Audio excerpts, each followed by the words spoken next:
इमरान मलिक को जबरदस्ती लिया गया है, पर कुलदीप यादव बिना किसी मैच खेले उनको ड्रॉप कर दिया गया। तो आप ये नहीं कह सकते कि वो बी टीम के तौर पे वहाँ गए थे और अब इधर नहीं है। तो अब आपको ये देखना पड़ेगा कि उन प्लेयर के साथ नाइंसाफी ना हो।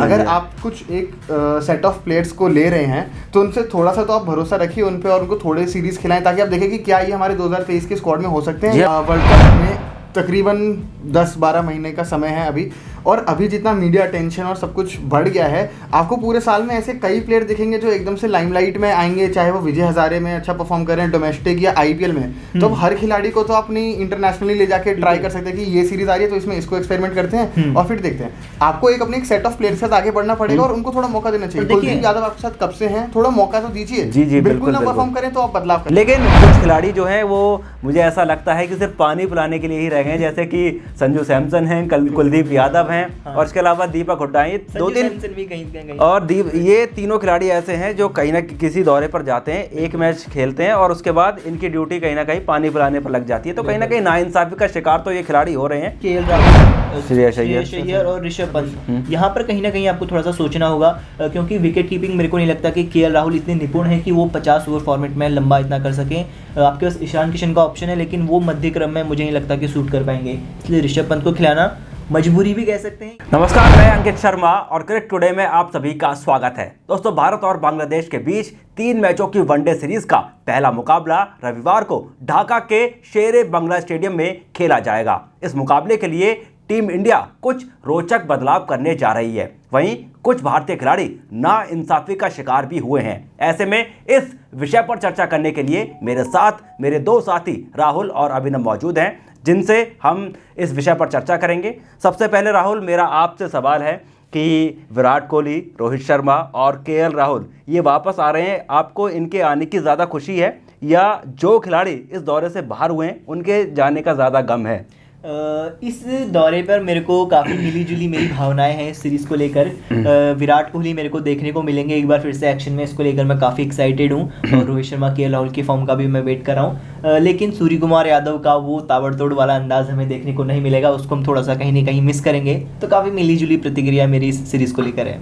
नहीं, जो अभी तक कुछ खिलाड़ी ऐसे थे जो न्यूजीलैंड दौरे पर गए थे लेकिन इस दौरे से उन्हें बाहर कर दिया गया, तो इसको लेकर आप क्या सोचते हैं? अच्छा, अगर आप इस पॉइंट ऑफ व्यू से देखेंगे तो हाँ, कह सकते हैं कुछ खिलाड़ियों के साथ नाइंसाफी हुई है, उन्हें लगातार मौके दिए जाने चाहिए थे। मगर देखिए, आपको कहीं ना कहीं अगले विश्व कप की स्क्वाड तैयार करनी है। आप केएल राहुल, रोहित शर्मा जैसे बड़े खिलाड़ियों को बाहर नहीं कर सकते हैं। तो ये एक तरीके से कह सकते हैं जो न्यूजीलैंड दौरा था, एक तरीके से इनको आराम दिया जा गया था जब दिग्गज खिलाड़ियों को, तो उसके लिए एक तरीके से बी टीम भेजी गई थी। और अब जो ये टीम आगे जो ये दौरा है, यहाँ से हमारी वर्ल्ड कप की तैयारियां शुरू हो रही हैं, और ये जो टीमें हैं मेरे ख्याल से आगे दौरे तक ही जारी रहेंगी। जी हाँ, वर्ल्ड कप की तैयारी शुरू हो रही है। अभी जिस तरीके से ये स्क्वाड जो है जो चुना गया है बांग्लादेश दौरे के लिए, क्या आप इससे संतुष्ट हैं?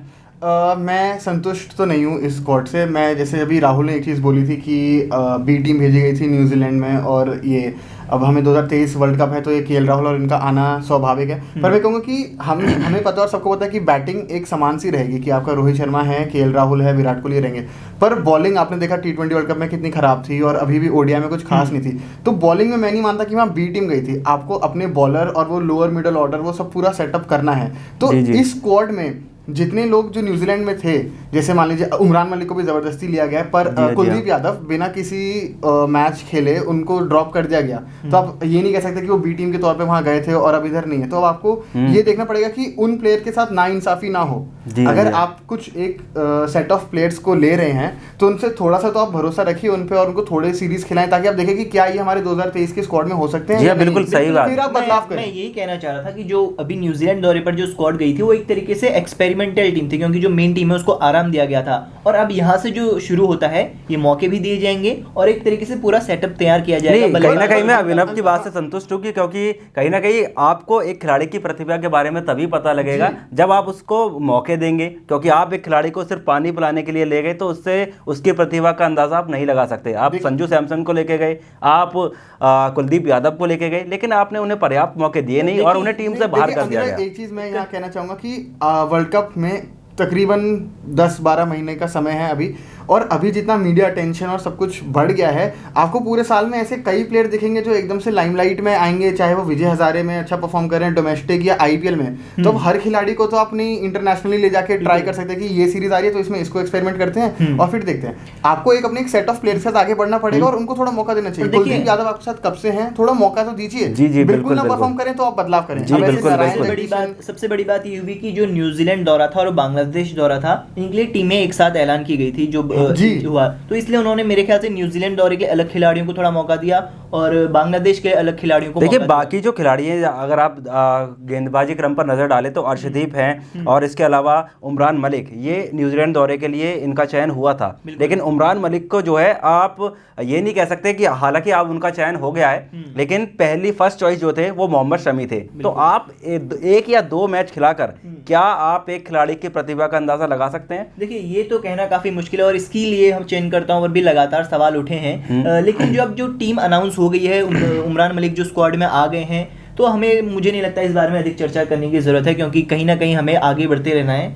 यहाँ पे मैं राहुल की एक बात से सहमत हूँ कि चलिए उन्होंने दोनों स्क्वाड एक साथ अनाउंस की कि ये दो सीरीज हैं, अलग अलग सीरीज हैं। हम तकरीबन हमारे कितने 25-30 करीब प्लेयर हम ट्राई कर लेंगे, जो हमें उसमें से 15 अच्छे लगेंगे, फिर आगे आने वाली सीरीज में उनके साथ खेलेंगे। पर क्या ये गारंटी है इस बात की कि आगे आने वाली जो सीरीज हैं उसमें जो अभी अच्छे उभर के आ रहे हैं खिलाड़ी वही रहेंगे या नहीं रहेंगे? क्या पता उस टाइम पे और नए खिलाड़ी आ जाए और आप उनके साथ एक्सपेरिमेंट करें। जैसे इन दो सीरीज में नारायण जगदीशन नहीं है और ऋतुराज गायकवाड़ नहीं है। अब आप देखिए उन्होंने कितना अच्छा प्रदर्शन किया। तो अब आप क्या बोलेंगे कि हम उनको लेंगे या नहीं लेंगे, किसको हटाएंगे किसको नहीं हटाएंगे? तो कुछ टफ कॉल्स आपको लेने पड़ेंगे और कुछ प्लेयर को आपको बैक करके चलना पड़ेगा, क्योंकि यहाँ पे आप स्क्वाड देखें, संजू सैमसन को आप बोलेंगे कि क्या बोलेंगे कि उन्होंने क्या गलत किया है, और वहीं पे ऋषभ पंत को अगर आप देखें तो क्या उन्होंने मतलब क्या सही किया है। बिल्कुल काफी टफ कंपटीशन जो है टीम इंडिया में इस वक्त देखने को मिल रहा है। और खासकर गेंदबाजी में अगर आप देखें, अगर आपको एक्सपेरिमेंट करना है तो आप गेंदबाजी में भी एक्सपेरिमेंट करिए, लेकिन एक्सपेरिमेंट ऐसा होना चाहिए जो आपके लिए वर्ल्ड कप के दृष्टिकोण से काम आए। आप देखिए स्पिन गेंदबाजी,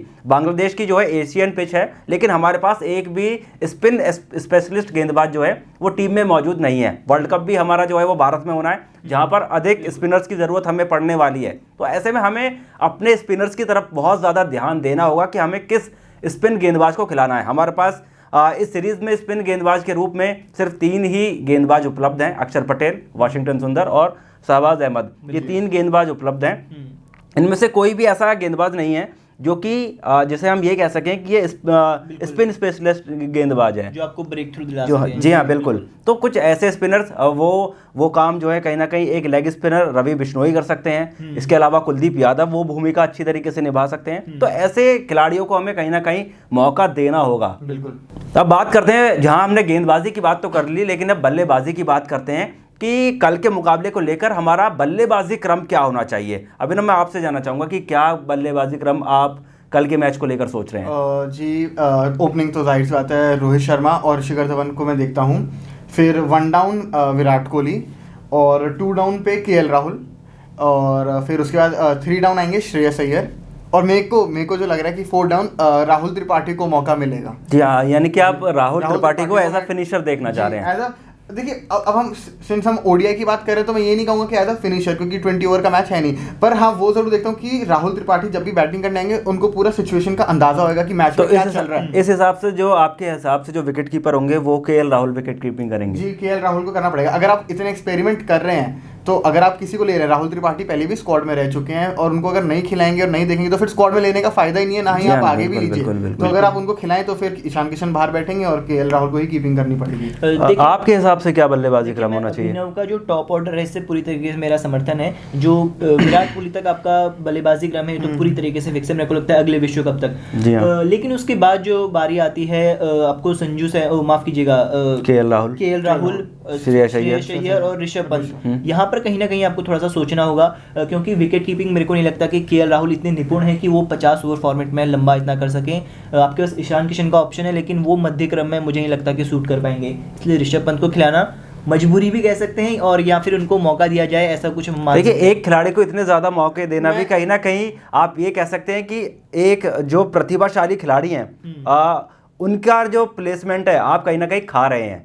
तो ऋषभ पंत नो डाउट अच्छे खिलाड़ी हैं, टेस्ट मैच में उन्होंने अच्छा किया है, लेकिन पिछले कुछ समय से चाहे आप T20 क्रिकेट की बात करें चाहे ओडीआई क्रिकेट की बात करें, उनका बल्ला जो है वो खामोश रहा है, तो हमें उनका विकल्प तलाशना होगा। बिल्कुल विकल्प तलाशना होगा, लेकिन ओडीआई में मेरे को लगता है कि ऋषभ ने ठीक प्रदर्शन किया है, मैं उनका इतना खराब नहीं कह सकते। इसी साल इंग्लैंड का हमें देखना पड़ेगा। देखिए एक आपको एक मुकाबला याद है, लेकिन आपको उन खिलाड़ियों को भी देखना होगा जिनके हमें कई सारे मुकाबले याद है, जिन्होंने कई सारे मैच जिता पारियां के लिए। जरूर बोलूंगा राहुल इस बल्लेबाजी क्रम के हिसाब से देखा जाए तो इससे पहले ये हो तो मैं बोल दूं कि मान लीजिए ऋषभ पंत इस सीरीज में खेलें कि चलो कीपर नहीं है, ऋषभ पंत को खिलाया और इसमें वो 2 मैच में चलिए अच्छा प्रदर्शन करते वगैरह, तो भी मैं कहूंगा कि ये कोई वो नहीं है कि आप उसके बावजूद भी ऋषभ पंत को रखें। आपको देखना पड़ेगा कि आप उनको कितने टाइम से बैक कर रहे हैं। कि आपने कुलदीप यादव को इतना बैक किया है, किसी भी गेंदबाज को इतना बैक किया, संजू सैमसन को बैक किया नहीं। आप एक गेम खेलते हैं जिसमें वो प्रदर्शन दिखा रहे हैं अपना, उसके बावजूद भी वो निकल रहे हैं। देखिए तो कोई मैं आपकी बात से सहमत हूँ, लेकिन यहाँ पर जो बल्लेबाजी क्रम की हम बात कर रहे थे उस हिसाब से मेरे को लगता है कि ऋषभ पंत इस मैच में खेलेंगे। मैं आपसे ये कहना चाह रहा था। जी हाँ। तो और कहीं ना कहीं अगर दीपक हुड्डा की बात करें तो दीपक हुड्डा की जगह क्या ओडीआई की टीम में बनती है? जी बिल्कुल बनती है। अगर दीपक हुड्डा आपके साथ न्यूजीलैंड में हो सकते हैं और उन पे भी अगर आप इतने टाइम से एक होता है ना कि आपने एक भरोसा दिखाया है उनको, तो आप ऐसे नहीं छोड़ सकते। जो सीरीज है जिससे उनका कॉन्फिडेंस बढ़ सकता है। बांग्लादेश जैसे ऐसे दौरे होते हैं जिसमें आप किसी एक प्लेयर का जो थोड़ा सा सोचता है ना कि क्या मैं इस टीम में लंबे समय तक हूँ या नहीं हूँ, तो आप अच्छा प्रदर्शन करके आपको लगता है कि हाँ मैं यहाँ पे बिलोंग करता हूँ। बिल्कुल जी हाँ कॉन्फिडेंस देने के लिए मौका दे सकते हैं, लेकिन मेरे को लगता है कि हमें दीपक हुड्डा से अच्छा विकल्प वॉशिंगटन सुंदर के रूप में मिल चुका है। उनको ज़्यादा देखिए वॉशिंगटन सुंदर जो है वो कहीं ना कहीं एक गेंदबाजी ऑलराउंडर है और जो है कहीं ना कहीं दीपक हुड्डा जो है वो एक बल्लेबाज ऑलराउंडर की भूमिका निभा सकते हैं। तो दोनों खिलाड़ियों में काफ़ी फर्क है।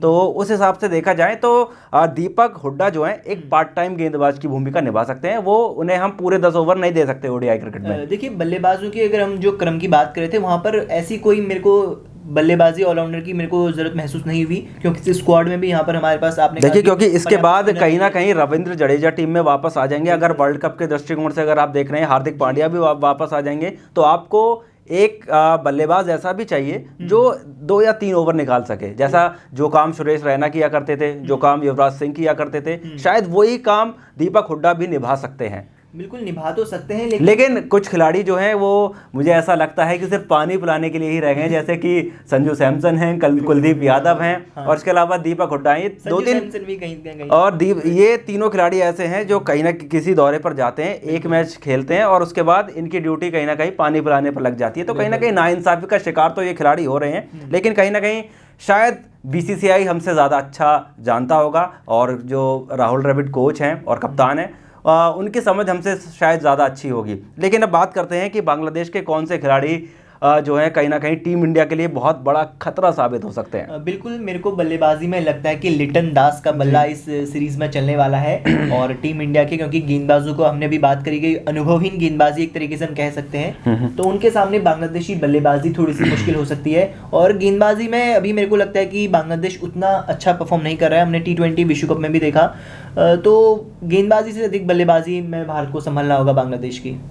आपके हिसाब से कोई ऐसा खिलाड़ी जो कहीं ना कहीं संकट का विषय टीम इंडिया के लिए बन सकता है? जी मैं भी लिटन दास ही बोलता वैसे तो, पर यहाँ पे मेरे को लग रहा है कि मुस्तफिजुर रहमान और जो ये अगर आप देखें तो इबादत हुसैन, ये 2 गेंदबाज मेरे को ऐसे लग रहे हैं कि ये थोड़ी सी मुश्किलें पैदा कर सकते हैं बहुत, क्योंकि ये पाकिस्तान का अगर मैच देखें ना तो उसमें भी इन्होंने काफ़ी अच्छी गेंदबाजी की थी।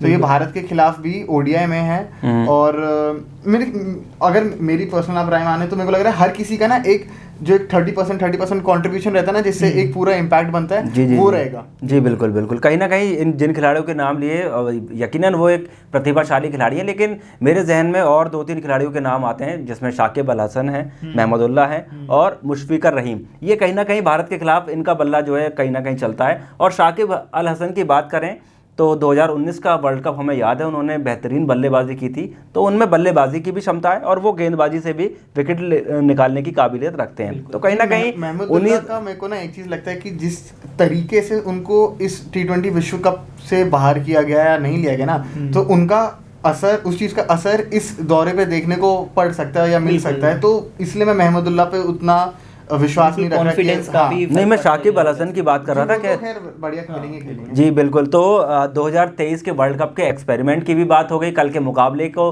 में कौन सी टीम का पलड़ा भारी रहने वाला है, इस विषय पर भी हमने बात कर ली। तो मेरे दोनों साथियों का बहुत बहुत धन्यवाद इस शो में आने का। ऐसे तमाम शो हम आपके लिए फिर से लाते रहेंगे। फिलहाल के लिए धन्यवाद।